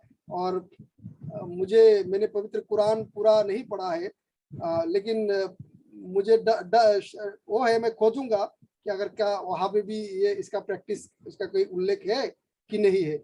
मैं एक बार पढ़ के उसको जरूर देखना चाहूंगा कि क्या उसमें उल्लेख है या नहीं है। लेकिन मैंने कहीं और भी देखा इसको। तो इसका मतलब क्या है, ये मैं क्या संकेत करना चाहता हूँ आपको? आप जो कपड़ा पहनते हैं मैं भी वही पहनता हूँ, खाली थोड़ा सा वेशभूषा में थोड़ा सा अंतर हम सुन्नत की दृष्टि से उसको अलग कर देते हैं, तो थोड़ा अलग होता है। तो जब और एक बात और जोड़ दूंगा इसके साथ। जैसे मैंने मेरा जो एक शोध का विषय है, क्योंकि मैं शोधार्थी हूँ, शोध के विषय पे आ ही जाता घूम फिर के। तो मैंने ये जो आपके बिहार के जो पूर्वांचल के जो पूर्णिया क्षेत्र है और असम का जो ऊपरी असम का क्षेत्र है, इसके जनजीवन के साथ एक उपन्यासकारों के उपन्यास में तुलना किया। तो मैंने देखा कि कितनी समानताएं है कल्चरली, एकदम बहुत से सिमिलरिटीज है। खाली विचार के आधार पर नहीं है, विचार के आधार पर तो एकदम सिद्धनाथ जैनों से लेकर संत परंपरा से लेकर हमारी जो पुरानी परंपरा है वहां से तो है ही, वो विचार तो आप वहां पे है ही सारी। लेकिन way of living, way of life, culture, food habits, इस सारी चीजों में कितने फर्क है, कितना फर्क है। फर्क सिर्फ खान पान में, थोड़ी सी चीजों में जो विवाद का भी विषय है, उस विवादित विषय को, उस विवादित खाना को अगर दूर कर दिया जाए तो कभी भी किसी हिंदू को किसी मुसलमान के घर में खाने में कोई परहेज नहीं होगा, कभी नहीं होगा। मैं लिख के दे सकता हूँ, मैं ऑन रिकॉर्ड आज बोल रहा हूँ, ऑन रिकॉर्ड में लाइव प्रोग्राम में बोल रहा हूँ। मेरे अंदर इतना कॉन्फिडेंस है कि अगर आप उस विवादित खाना को दूर कर दे अपने फूड हैबिट से, तो आपके सारे हिंदू भाई, जैसे आप सारे हिंदू भाइयों के घर में खाते, आपके सारे हिंदू भाई इंक्लूडिंग ब्राह्मण, सारे लोग आपके घर में खाना खाएंगे। मैं लिख के देता हूँ। और हो सकता है ये आने वाले दिनों में कभी ऐसा दिन आए, आने वाले, और तब जब वो दिन आएगा तब वो सपनों का भारत बनेगा। जो सपनों का भारत है, जिसकी कल्पना हम करते हैं कि ईश्वर अल्लाह तेरे नाम, जो गांधी जी कई मामलों में गांधी जी की बहुत सारे लोग आलोचना कर सकते हैं, लेकिन गांधी जी ने भी जो जिस भारत की कल्पना की थी, उस भारत तक भी आप पहुंच जाए तब भी बहुत है, बहुत बड़ी उपलब्धि है। कलाम साहब के जो सपनों का भारत है वो बनाइए। गांधी जी का जो भारत है, सपनों का भारत है, उस सपनों के भारत में भी इसका संकेत है कि आपको 2 कदम आप बढ़ाइए तो 2 कदम मैं आगे बढ़ाता हूँ, 4 कदम जब हो जाएगा तो हम अपने आप गले मिल जाएंगे। तो मेरा ये कहने का मतलब है, ये विषय तो इतना बड़ा है कि इसमें अगर आप लगातार बोलते जाएंगे, कई दिन तक बोलते जाएंगे, तो विषय कभी खत्म नहीं होगा। लेकिन राजनीतिक दृष्टि से देखा जाए तो आज जो ऐसी जो ट्रेंड हो गए है कि आप कांग्रेस के पास, सपा के पास, आरजेडी के पास, ममता के पास, इन लोगों के पास आप कोई राजनीतिक हथकंडा बचा नहीं है, इंक्लूडिंग केजरीवाल, जो हमारे उभरते हुए अभी सबसे बड़े उभरते हुए नेता समझे जाते हैं हमारे देश के, जो कि उनकी राजनीति का जो आधार है वो बहुत चालाकी से अगर देखा जाएगा तभी उसको समझ सकते हैं, नहीं तो वो खुद इतना चालाक है कि उनको पकड़ना बहुत मुश्किल है। ठीक है, तो ये जो उभरते हुए नेता है, इनके पास मोदी जी के खिलाफ, योगी जी के खिलाफ कहने के लिए कुछ बचा नहीं है, करने के लिए भी कुछ बचा नहीं है। बहुत कुछ करके देख लिया, किसान आंदोलन करवा के देख लिया, फिर कहीं भी कुछ छोटा मोटा सा कुछ होता है उसको बवाल बना के देख लिया, बम, मतलब जो एक तिनका भर का चीज होता है उसको एटम बम जैसे बना के पेश करना, इतना सब कुछ करके देख लिया, सारे हथकंडे में फेल हो गए। क्योंकि विकास के सामने आज की जनता विकास चाहते हैं, और ये जो आज जो देश की नहीं पूरी दुनिया की कोरोना महामारी की वजह से जो आर्थिक स्थिति है, इस आर्थिक स्थिति में श्रीलंका जैसे देश कंगाल हो गए, फिर आपके अमेरिका जैसे देश मंदी से भुगत रहा है, यूरोप पूरा मंदी में डूबा हुआ है। वैसी स्थिति में भारत एक मजबूत रीढ़ की तरह जो हमारा देश खड़ा है, अर्थव्यवस्था हमारी जो खड़ी है, टिकी हुई है, रुपया का जो हमारा अभी डॉलर के साथ जो डिवैल्यूएशन जो हो रहा था वो क्यों हो रहा था, उसके बाद आप उसको एनालिसिस करिए। अब देखेंगे कि किस षड्यंत्र के तहत भारत को नीचा करने की कोशिश विदेशी तंत्र कर रहे हैं, लेकिन उन सारे हमारे फॉरेन पॉलिसी के सामने सारे फेल है। और मोदी जी मतलब मजबूत बन के चट्टान की तरह खड़ा है, और मोदी जी के जो सहयोगी नेता है वो लोग भी उनको सहयोग दे रहे हैं। योगी जी उसमें सबसे प्रमुख है। इसीलिए एक चाहते हैं किसी तरह मोदी जी के साथ साथ, वैसे मोदी जी तक तो पहुंचने की इनकी क्षमता है नहीं, तो ये मोदी जी को छोड़ दिए, अब योगी जी के पीछे पड़ गए, ताकि योगी जी को अगर किसी तरह से इस बदनाम के लपेटे में लाया जा सके तो हो सकता है कुछ कर जाए, कुछ काम कर जाए। लेकिन मैं ये कहना चाहूंगा कि हमारे देश के मुसलमानों, मैं ये नहीं कहता हूँ कि आप ये मत कहिए और ये मत सोचिए कि आप मैं कोई एजेंट हूँ या कुछ हूँ, ऐसा हो वैसा हो। मैं अपने शौक से, मैं अपने चॉइस से, आई एम बाय चॉइस बल्कि बाय डिफॉल्ट में एक राष्ट्रवादी हूँ, और राष्ट्र के हित में जो लोग खड़े हैं उनके साथ में खड़ा रहूंगा। और कल को अगर कोई राष्ट्रवादी अगर भ्रष्ट बन जाए तो मैं उसके भी खिलाफ बोलने के लिए तैयार हूँ। तो इसलिए आप मेरी बातों को ये मत समझिए कि मैं आपको आग्रह कर रहा हूँ कि आप ऐसा करें, लेकिन आप अपना विवेक का इस्तेमाल करिए। आप अपना विवेक का इस्तेमाल करिए कि आप चाहते नहीं है कि आपके समाज का विकास हो। आजादी के 75 वर्ष बीत गया है और आज भी आपके समाज के लोग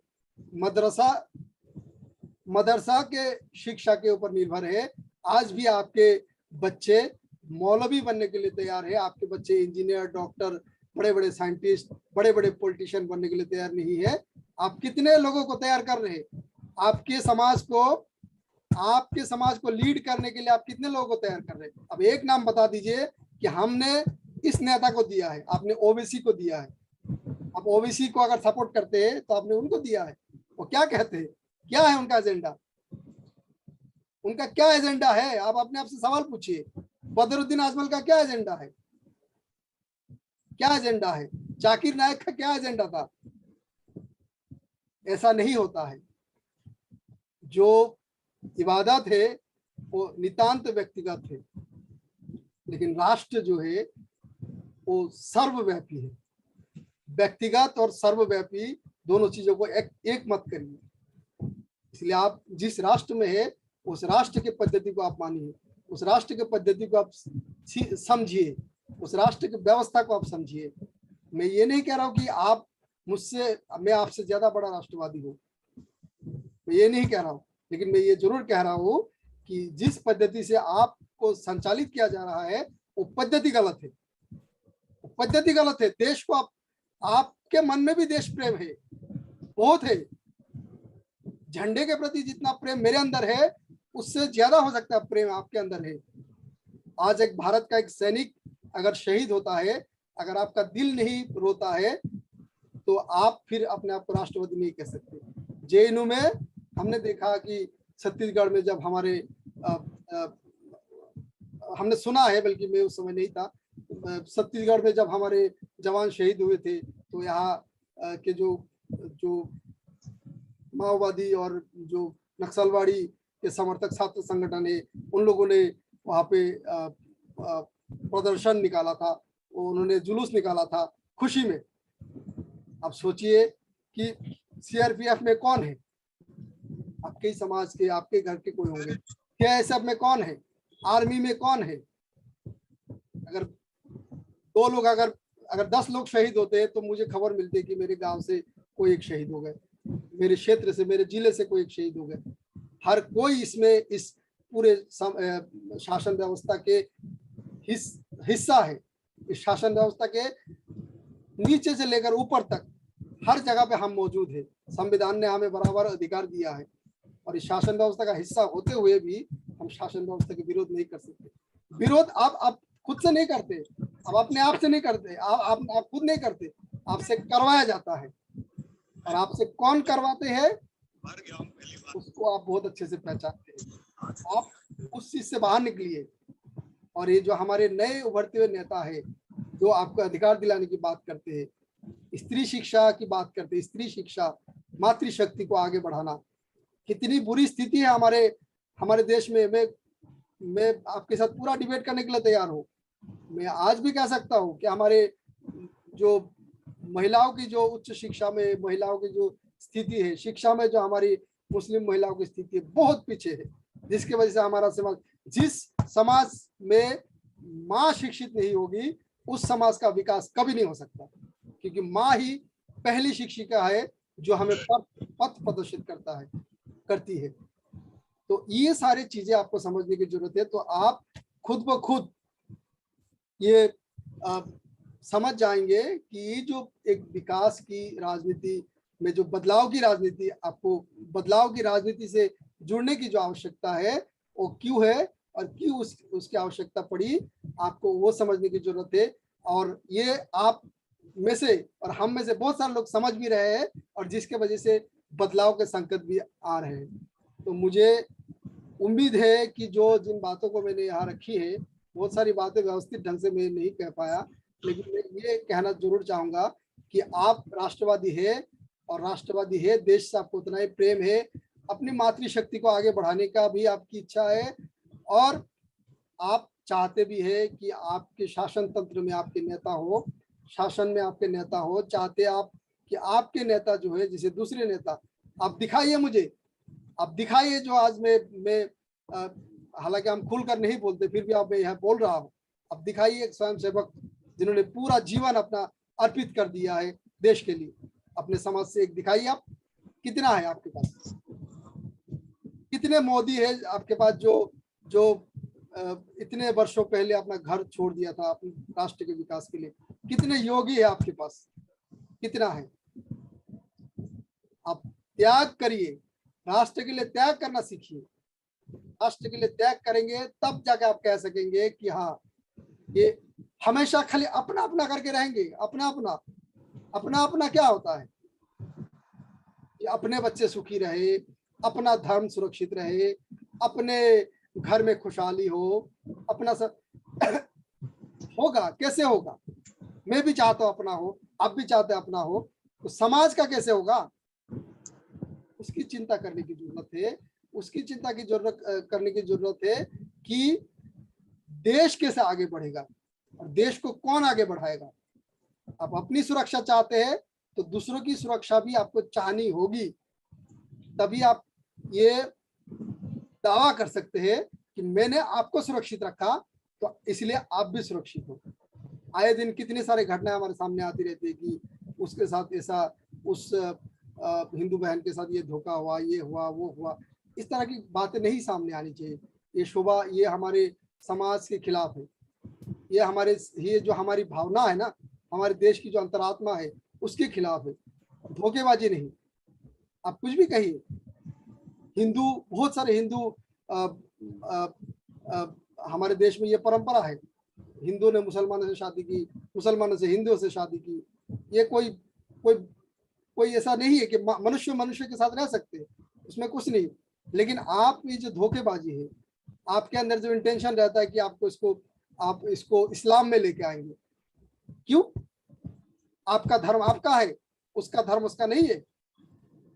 आप जितना सम्मान अपने धर्म को करते हैं, अपने ईमान को करते हैं, उतना सम्मान आप दूसरे के धर्म को, दूसरे के ईमान को भी करिए। तब अगर आपके साथ बुरा होता है तो मैं कहता हूँ उस दिन आप खड़े होइए और सवाल करिए राष्ट्र से, मैंने कुर्बानी दी है, मैंने अपना जीवन अर्पित किया, मैंने अपने समाज में, मेरे समाज के सारे लोगों ने इतना कुर्बानी दी, हमने आपके भलाई के लिए इतना कुछ किया और आपने हमारे भलाई के लिए कुछ नहीं किया। हमारे लिए आपने कुछ नहीं किया, बल्कि हमारे बर्बादी के लिए आपने नीतियां बनाई। और मैं आपको आखिर में ये बात कह के जाना चाहता हूँ कि आप नीतियों का विश्लेषण करिए कि ऐसे कौन कौन सी नीतियां हैं जिसको कि सरकार ने, भाजपा की सरकार ने, मोदी जी की सरकार ने बनाई, जिसके वजह से ये संकेत मिलता है कि ये मुस्लिम समुदाय के बर्बादी की नीति है। आप एक भी नीति का विश्लेषण, ये फेसबुक का लाइव है, इस पे आप कमेंट सेक्शन में जाके कर सकते हैं और तथ्य के साथ मुझे नीति बताइए, नीति की वजह से हमारे मुस्लिम समाज को बहुत ज्यादा नुकसान हो रहा है। तो बातें और भी बहुत सारी है, लेकिन मैं और बातें बढ़ाना नहीं चाहूँगा। लेकिन भूल भ्रांति हो सकती है, मुझसे भी बहुत सारी बातें भूल हो सकती है कि मैंने जो कुछ भी कहा, अगर मुझसे कोई भूल हुई है तो इसके लिए मैं क्षमा प्रार्थी हूँ।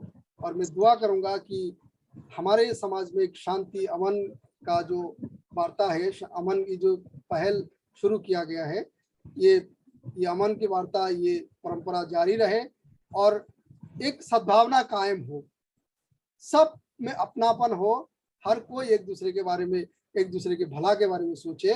और ईश्वर हमारे इस देश को, अल्लाह हमारे इस देश के लिए मंगल, जितना मंगल कर सकते हैं हमारे लिए करे, लोगों को मुसीबतों से बचाए। और ये जो महामारी है, महामारी के बाद हम उभर रहे हैं, हमारी अर्थव्यवस्था भी संघर्षशील है, इस अर्थव्यवस्था के संघर्ष से हम बाहर निकले और एक मजबूत राष्ट्र की तरह हम फिर से खड़े हो और विश्व में अपना धाक जमाए और विश्व गुरु बने। यही मेरी कल्पना है और यही मेरी कामना है। बहुत बहुत धन्यवाद।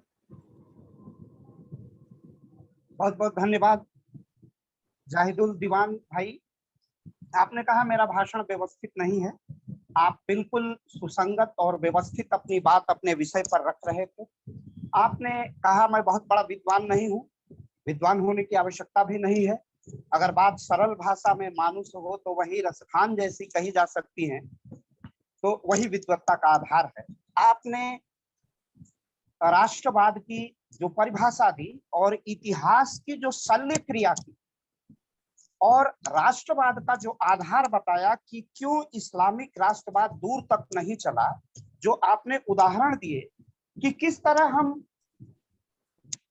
बांग्लादेश अलग अस्तित्व में आता है, अपने ही भाइयों पर गोली चलती है, ये बड़ा महत्वपूर्ण प्रश्न है।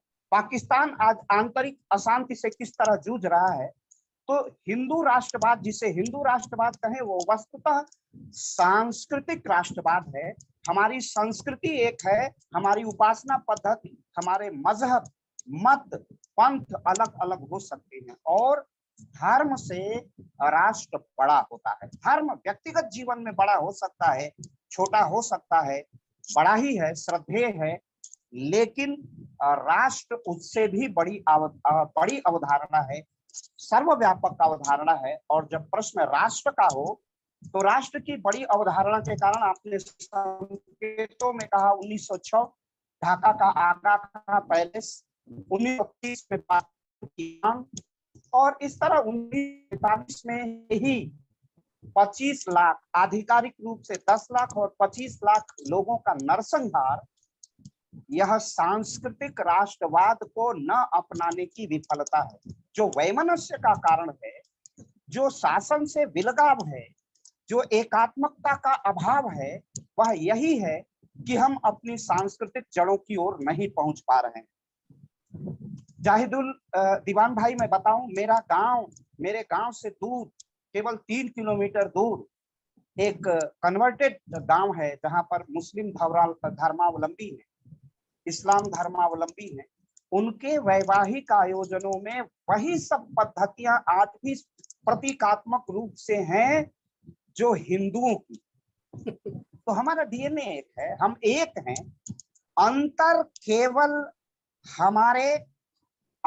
केवल सोच की विभाजनकारी तत्वों को दूर करना है। और आप जैसे लोग होंगे, और जैसा कि पूज्य सरसंघ चालक कहते हैं कि हमारी उपासना पद्धति की भिन्नता है। सिकंदर बख्त, अब्दुल कलाम, रशखान, रहीम, रजिया का देश है और ये देश वैसे ही चलेगा जहां पर अबुल कलाम, हमारे राष्ट्रपति कलाम, शंकराचार्य के सामीप्य में, उनके चरणों में बैठ करके अपने याज्ञिक अनुष्ठान किया करते थे, अपने सारे वैज्ञानिक शोधों को ले जा करके वहां परिपक्व किया करते थे। हमारा ऐसा देश है। और जब हम उन्हीं सांस्कृतिक जड़ों की ओर बढ़ेंगे तब आजान भी स्पष्ट होगी, हम अजान करते रहेंगे, हम इबादत करते रहेंगे और उपासना पद्धति से पूजा आराधना भी करते रहेंगे। और राष्ट्र की फिजा में, इस देश के परिवेश और पर्यावरण में एक नया संदेश, एक नई स्फूर्ति जागेगी, क्योंकि जिन्ना की अवधारणा विफल हो गई है। अपने ही भाइयों पर गोली चलाना, ये कहाँ का इस्लाम सिखाता है? विश्व का जो इस्लामिक देश हैं जिसकी चर्चा कर रहे थे, इस्लामिक ऑर्गेनाइजेशन एसोसिएशन की, वो भारत के मुसलमानों को प्योर मुसलमान नहीं मानते। हम उनके साथ क्या सामीप्य करेंगे? और वही इस्लामिक देश इंडोनेशिया, जब सबसे भारत के बाद सबसे बड़ी भारत से बड़ी आबादी रहती है, वहां राम की आराधना होती है, राम की उपासना, पूजा पद्धति बदल गई, वो ठीक है, लेकिन सांस्कृतिक एकता ही हमारे बीच समरसता का कारण बनेगी। और इसी तत्व के स्पंदन से यह जो विभाजनकारी विषबेल है वो समाप्त होगी, विद्रूपताएं समाप्त होंगी, विषैले घोल समाप्त होंगे, और हम एकता की ओर तभी बढ़ेंगे जब हम इस देश को संस्कृति की ओर लेके चलेंगे, जो संस्कृति सिखाती है अधिक खाना विकृति है, कम खाना प्रकृति है, और भूखे को भोजन देना भारत की संस्कृति है। हम तभी जा सकते हैं जिसमें दया हो, क्षमा हो, करुणा हो। इस्लाम भी ऐसा करुणा से दूर कुछ नहीं सिखाता है, वह भी सेवा धर्मी है। हमें धर्म के अलावा अपने सांस्कृतिक आधारों पर एकता को प्रतिस्थापित करना पड़ेगा, इसका प्रचार प्रसार करना पड़ेगा, तभी एक देश की बहुत बड़ी आबादी हमसे, इस शासन से, और शासन से भी बड़ा समाज से, मैं तो राजनीति विज्ञान का विद्यार्थी हूँ, कोई भी समाज का नियम या संसद का कानून जब हम मन से स्वीकार करते हैं, श्रद्धा के साथ उसे अंगीकार करते हैं, और भारत के संविधान की प्रस्तावना में लिखा गया हम आत्मार्पित करते हैं, जब हम आत्मार्पित करेंगे, अंगीकार करेंगे, तभी उन कानूनों की, उन विधियों की महत्ता स्थापित होगी। न डरने एनआरसी से डरने की आवश्यकता है, न समान सिविल संहिता से आवश्यकता है। आपने इशारों में साहबानो प्रकरण को छेड़ा, उसमें केरल के राज्यपाल आरिफ मोहम्मद खान साहब ने बहुत लंबी तकरीर संसद में की थी, ऋग्वेद की ऋचाओं को कोट किया था, और संसद के पटल पर बहस में वो बातें हैं कि किस तरह एक समान सिविल संहिता आवश्यक है, अनिवार्य है, और वह गैर इस्लामिक है ही नहीं। यह आरिफ मोहम्मद खान साहब ने उस संसद की डिबेट में स्थापित किया था। तभी हम साहबानों को न्याय दे सकते हैं। आज भी साहबानों सबरी की तरह प्रतीक्षा कर रही है न्याय की। बहुत कुछ समाधान हुआ है और बहुत समाधान होना है। आप जैसे मनीषी, बिल्कुल सहज सरल, इन्हीं साधारण शब्दों के साधारण व्यक्तित्व और कृतित्व की आवश्यकता है, जिससे भाषण की आवश्यकता नहीं है, उसका जीवन शैली ही भाषण बन जाए। भाषण मतलब उसका जीवन। महात्मा गांधी कर्म में इतना डूबा हुआ कदम होता था, कर्म में इतना कि अगला कदम युगांतकारी होता था। ऐसे कदमों की, ऐसे चिंतन की आवश्यकता हो, और ऐसे चिंतन के प्रसार और प्रचार की आवश्यकता है, लड़ने की आवश्यकता है, सत्य के संधान की आवश्यकता है, सत्य को समझाने की आवश्यकता है। बारपेटा में कितनी आबादी है और उस आबादी में अभी कितनी निरक्षरता है। आपने इशारों में कहा हम मौलवी या इंजीनियर बनाना चाहते हैं, इसी भेद को मिटाना। बड़े बड़े इनके बेटे इंग्लैंड में पढ़ेंगे और करघा बुनने वाले का बेटा जाकर के मजहबी तालीम ग्रहण करेगा। अब ये दिन लद गए हैं, सत्य का सतह पर आएगा और भ्रम मिटेगा, भ्रम का भंजन होगा, और देश की एकता और अखंडता अक्षुण्य रहेगी, स्थापित होगी। रसखान की सवैयां उनके पद फिजाओं में स्थापित होंगे। यही मंगल कामना है, और एक स्वस्थ परंपरा है लोक पहल की कि हम अपने अतिथि का औपचारिक धन्यवाद करते हैं, और औपचारिक धन्यवाद के लिए मैं आमंत्रित कर रहा हूं डॉक्टर ऋषिकेश सिंह को। डॉक्टर ऋषि। बहुत बहुत आभार सर आपका। आपका मार्गदर्शन हम लोगों के लिए सदैव प्रेरक रहता है, और आज का वक्तव्य तो कई तरह से जो है वो विचार उत्तेजक केवल नहीं रहा है, बल्कि कहिए तो कई तरीके के प्रश्नों को खड़ा करने वाला रहा है। मैं भी हिंदी साहित्य का विद्यार्थी हूँ, और उसी विषय से मैंने भी शोध किया है। तो इस पूरे वक्तव्य को सुनते हुए मुझे जो बिल्कुल ठीक कहा था जाहिदुल जी ने कि ये भाषण नहीं है, मुझे भी लगा कि ये एक सही तरीके से कहा जाए तो एक पूरी शोधपरक गवेषणा है इस विषय की, और बड़े ही सरलता से, बड़े ही सहजता से, और साथ साथ में इतने विचारणीय पक्षों को छूते हुए, खड़ा करते हुए, इतने ऐतिहासिक तथ्यों के साथ, इतने संस्मरणों के साथ, एक बहुआयामी वक्तव्य, मतलब जिसके लिए जितना साधुवाद दिया जाए जाहिदुल जी को उतना ही कम है। इसमें कोई दो राय नहीं है कि आपके आज के इस सारगर्भित और बहुक्षेत्रीय वक्तव्य से जो दोनों समाजों के बीच में जो एक पड़ी हुई धुंध है वो बहुत कुछ छंटने में जो मदद करेगी, इसमें कोई दो राय नहीं है। जैसा सर ने बता ही दिया कि ये कार्यक्रम आने वाले समय में लाखों लोगों के बीच में प्रसारित किया जाता है। तो ये जो आपके विचार हैं और आज आपने जो प्रश्न खड़े किए हैं, मुझे जो चीज सबसे ज्यादा प्रभावित की आज के इस वक्तव्य की वो ये कि इसमें कई सारे ऐसे प्रश्न हैं जिनको हर एक समाज को, वर्ग को, खास करके मुस्लिम समुदाय को इसके ऊपर बिल्कुल विचार करना चाहिए। आपने कहा कि जो टुकड़े टुकड़े गैंग और जो राष्ट्रवादी सोच के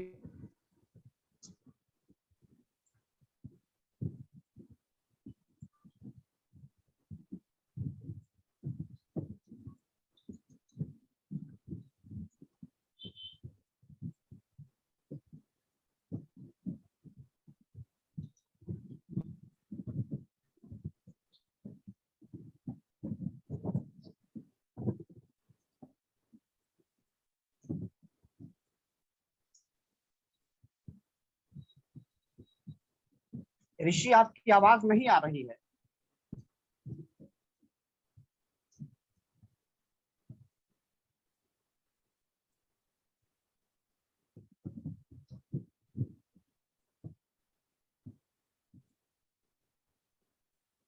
ऋषि, संभवतः कनेक्टिविटी का अभाव हो गया है, तो मैं उस औपचारिकता की पूर्ति करता हूं।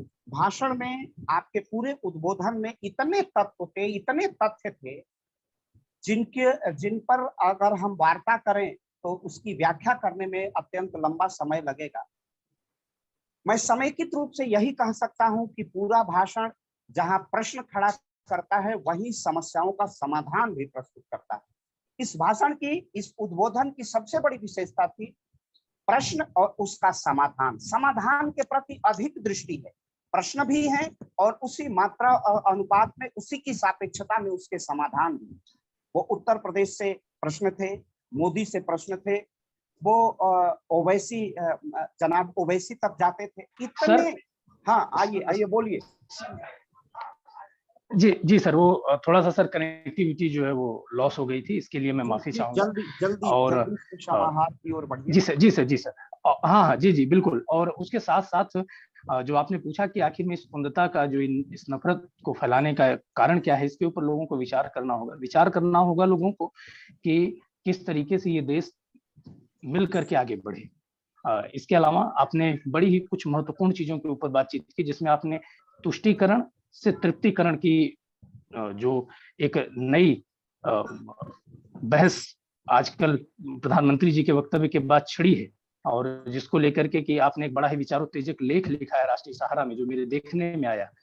तो बिल्कुल ये जो मुद्दे आपने उसमें उठाए हैं कि इस देश में अलग अलग राष्ट्रवाद नहीं है, ये बात बिल्कुल ठीक है कि जब आप अलग अलग राष्ट्रवाद की बात करेंगे तो इसका अर्थ ये है कि आप इस देश को अलग अलग रूप में बांट करके देखना चाहते हैं, और ये देश अलग अलग रूप से बंटा हुआ नहीं है। तो सबसे पहले तो हमें ये बात करनी होगी, आपने एक बात बहुत ठीक कही कि जो भारतीय राष्ट्रवाद की जब भी हम बात करेंगे तो हमें हिंदू और सनातनी संस्कृति पर आधारित राष्ट्रवाद की जो है वो बात करनी होगी। और उसके लिए जो आपने सी जिपनिंग को कोट किया वो बेहद महत्वपूर्ण है। बिल्कुल उसके आधार पर इस बात को लोगों को विचार करना होगा, इस बात को लोगों को सोचना होगा। तो चूंकि मैं बोलना तो और भी काफी सारी चीजें चाह रहा था, क्योंकि आपका वक्तव्य दिमाग मानस के इतने सारे पक्षों को जो है झंकृत करता है कि उसमें जितनी बात कही तो मैं तो पहले आपका इस विषय पर इतने बहुआयामी रूप से और इतने शोध व्याख्यान के लिए, इस पाठ्य के लिए मैं आपको हृदय तल से जो है आभार प्रेषित करता हूं। इसके साथ साथ सदैव जो है इस पूरे के पूरे कार्यक्रम की जो सबसे सुंदर कड़ी है वो है इस कार्यक्रम का सुंदर समायोजन, जो कि निसंदेह अखिलेश त्रिपाठी सर के बिना नहीं हो सकता। और सदैव उनका हमारे बीच में हमको मार्गदर्शित करना, हमको इस कार्यक्रम के हिसाब से निर्देशित करना, वो हमारे लिए न केवल प्रेरक है बल्कि बेहद अनुकरणीय है। और सर का इस पूरे के पूरे कार्यक्रम में जो तमाम प्रकार के बहुआयामी विचार, चाहे वो राजनीति के क्षेत्र से हो, चाहे वो संस्कृति के क्षेत्र से हो, चाहे वो साहित्य के क्षेत्र से हो, एक इतना बहुविध जो है संचालन आपको, मतलब आप पिछले कई आप कार्यक्रम देखिए तो वो पूरे के पूरे पूरक के तौर पर काम करता है। और इतने सुंदर संचालन के लिए, इतने सुंदर समायोजन के लिए मैं अखिलेश त्रिपाठी सर का बहुत हृदय तल से आभार व्यक्त करता हूँ। इसके साथ साथ लोक पहल की एक परंपरा है कि हम अपने मुख्य वक्ता का विधिवत परिचय देते हैं, और पलाश काकती जी पिछले 2-3 कार्यक्रमों से बड़े ही सुंदर, बड़े ही विधिवत ढंग से और जितनी संपूर्ण बातें होती हैं उसको कहते हुए जो महत्वपूर्ण की बातें होती हैं वो भी आप कहते हैं, और इस बात के लिए मैं आपको हृदयवत आभार देता हूं। और इसके साथ साथ इस कार्यक्रम से जुड़े जितने भी या इस पहल से जुड़े लोक पहल परिवार के जितने भी मार्गदर्शक संरक्षक मंडल के वरिष्ठ सदस्य हैं, जिसमें doctor Babulal Arya sir, professor Girish Chandra Tripathi sir, doctor Hardev Singh sir, doctor Vijay Kumar Singh sir, doctor Alok Chauhan sir, doctor Santosh Kumar Singh sir, doctor Avinash Pathardikar sir, मैं सभी के को धन्यवाद ज्ञापित करता हूँ। साथ साथ में ही लोक पहल परिवार के जो अन्य सभी कार्यकर्तागण हैं, तो उन सदस्यगण, साथ साथ में कार्यक्रम के सभी आज के दर्शकगण जो अभी हमारे इस कार्यक्रम को अन्य सोशल मीडिया के मंचों से लाइव देख रहे हैं उन्हें, और फिर आने वाले समय में जो हमारे इस कार्यक्रम को देखेंगे उन सभी के प्रति मैं हृदय तल से धन्यवाद प्रेषित करता हूं। इसके साथ साथ ही इतने सुंदर कार्यक्रम के ऑनलाइन आयोजन के लिए और उसके निरंतर देख रेख के लिए मैं पूरे मेरठ इंस्टीट्यूट ऑफ टेक्नोलॉजी के सभी कार्यकर्तागण और साथ में विशेष रूप से आयुष सर का भी मैं धन्यवाद करता हूं। एक बार फिर से आप सभी का धन्यवाद। बहुत बहुत धन्यवाद ऋषिकेश, आपने सुंदर समायोजन किया, धन्यवाद प्रेषित किया, पूरे भाषण की व्याख्या प्रस्तुत की। व्याख्या के अनेक बिंदु हैं। अपने जाहिदुल भाई बहुत सहज और सरल हैं अपने, और सरल होना ही सबसे बड़ा कठिन काम। विद्वान होना तो बहुत आसान है, सरल होना ही सबसे कठिन है, सहज होना ही सबसे कठिन है, दुष्कर है, और आज के युग में तो अत्यंत दुष्कर हो गया है। आपकी सहजता को हम लोग सैल्यूट करते हैं, सलाम करते हैं। आपने इतने सारगर्भित व्याख्यान हमारे मंच पर प्रस्तुत किए। ऋषिकेश ने इतना सुंदर धन्यवाद दिया। ऋषिकेश हमारे लिए बहुत कुछ कह देते हैं, वैसा कुछ नहीं है। यह सब लोक पहल के अगुआ doctor Vijay Singh, doctor Alok Chauhan, doctor संतोष सर का विशेष स्नेह और आशीर्वाद है। और लोक पहल अपनी निरंतरता में अपना सत्प्रयास सन्मार्ग पर चलने के लिए करता है। लोक मंगल के लिए, लोक कल्याण के लिए, शिवत्व के लिए, राष्ट्र की एकता और अखंडता के लिए वह सृजन यज्ञ जारी रहेगा, इसमें कोई संदेह नहीं है। जब हमारे पास जाहिदुल दीवान जैसे सृजन करता है, ऋषि हैं, उसी ऋषि परंपरा के वाहक हैं, और हम सभी लोग उसी ऋषि परंपरा को आगे बढ़ाने का प्रयास कर रहे हैं। सब ये तो तरुण है। तो जाहिदुल भाई आज हमारे मंच पर आए, आपका बहुत बहुत स्वागत है, अभिनंदन है। पूरा लोक पहल परिवार आपका अभिनंदन स्वागत करता है। आप हमारे हैं, और हमें जब जब आवश्यकता होगी राष्ट्र के स्पंदन के लिए, सत्य के संधान के लिए, सत्य को संप्रेषित करने के लिए, तब तब हम आपका आह्वान करेंगे। और यह भी करीब 5 से 10 लाख के बीच जाएगा। एक नई क्रांति, एक नई, सगीर अहमद जैसे मेरे साथी भी इसको सुन रहे हैं, मेरे कितने विद्यार्थी इस पर सुन रहे हैं। वो विद्यार्थियों का मानस परिवर्तन होगा, मन परिवर्तन होगा, परिमार्जन होगा, और राष्ट्र की धार और मजबूत होगी। इन्हीं शब्दों के साथ आपका बहुत बहुत आभार, आपका बहुत बहुत धन्यवाद। आयुष त्यागी जी जो जिस जूम पर हम लोगों की मीटिंग का आयोजन करते हैं, जो हम लोगों के आधार हैं, लाखों लोगों तक ले जाने का संप्रेषण का माध्यम है, और कुशलता पूर्वक वो बड़ी सहजता से इसका प्रबंधन करते हैं, हमारी हर बात का बहुत ध्यान रखते हैं। इसलिए हृदय से उनका भी बहुत बहुत आभार। डॉक्टर आलोक चौहान सर का आभार। और आयुष जी, इस कार्यक्रम का आप समापन कर सकते हैं। सबको मेरा प्रणाम, और जाहिद भाई को बहुत बहुत धन्यवाद, आभार। जी बहुत बहुत धन्यवाद।